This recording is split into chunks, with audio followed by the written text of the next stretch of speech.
A paz do Senhor, meus irmãos. Pela graça de Deus, estamos dando início a mais uma semana da nossa agenda de leitura da lição da classe dos jovens e dando prosseguimento aos estudos do terceiro trimestre de 2021.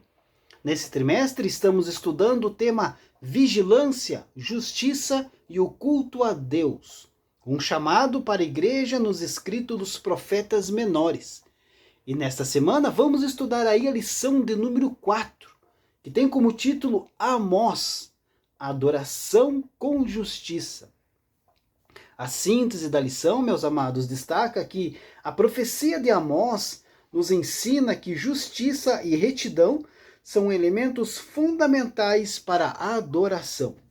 Os objetivos da lição que vamos estudar será expor os principais conteúdos apresentados na profecia de Amós, compreender quem foi o profeta Amós, sua origem, trabalho e estilo profético, e defender que a prática da justiça é um elemento insubstituível para a verdadeira adoração. Quero te convidar, meu querido irmão, minha querida irmã, acompanhe a nossa semana aí da nossa agenda de leitura. São devocionais diários aí que servem como uma preparação para a lição que vai ser estudada nesse próximo final de semana. E para dar início, meus queridos, a agenda de leitura de segunda-feira, 19 de julho de 2021, tem como título: A injustiça social é um pecado grave contra Deus. O texto bíblico se encontra no livro do profeta Amós, capítulo 2, versículos 6 e 7, que diz assim: Assim diz o Senhor, por 3 transgressões de Israel e por 4, não retirarei o castigo, porque vendem o justo por dinheiro e o necessitado por um par de sapatos, suspirando pelo pó da terra sobre a cabeça dos pobres, eles pervertem o caminho dos mansos, e um homem e seu pai entram a mesma moça, mas profanarem o meu santo nome.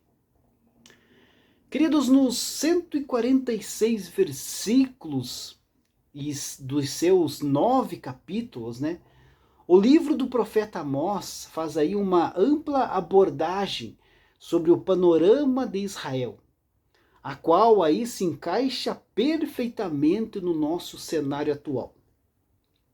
Amós foi um homem de coragem e, como muitos outros profetas, combateu as influências pagãs e as injustiças sociais que aconteciam naquela época. Os pobres estavam sendo massacrados pela corrupção governamental da época. E Deus levantou o seu profeta no intuito aí de alertar de que haveriam severas punições aos que não estavam ali cumprindo seus sagrados mandamentos. Quando iniciou o seu ministério, a situação do reino estava caótica. O Senhor o chamou porque estava indignado com os abusos da elite dominante e dos ricos contra os pobres. A desigualdade social era desumana e havia também muito adultério e idolatria. Amós era um homem de origem humilde e por isso sentia na pele o que significava ser injustiçado socialmente. Mas Deus o consolou, usando-o para lutar contra as desigualdades, levando ao povo as mensagens de promessas de justiça divina.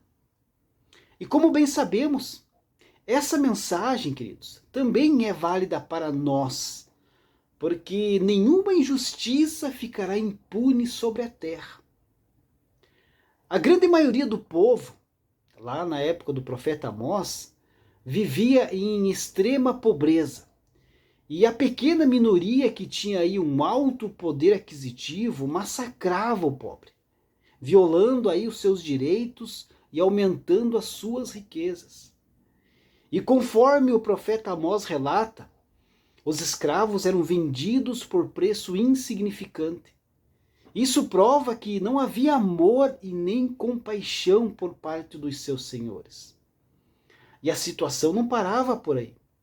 As autoridades aceitavam subornos dos ricos para não darem aí ganho de causa aos pobres em disputas judiciais. Deus não se limita, querido, simplesmente a lamentar ou reclamar das injustiças humanas. Ele dá oportunidades para que os injustos se arrependam, mas no momento certo os castiga e livra os justos das suas mãos. A situação governamental nos tempos do profeta Amós lembra aí muito o nosso cenário político atual. Mas assim como Deus não poupou os injustos daquela época, também não poupará os injustos de hoje. Então, cadê os profetas de Deus para se levantar? Infelizmente, meus amados, alguns também estão, ou merecem estar, melhor dizendo, sentados no banco dos réus. Deus abençoe a sua vida. Uma ótima segunda-feira a todos.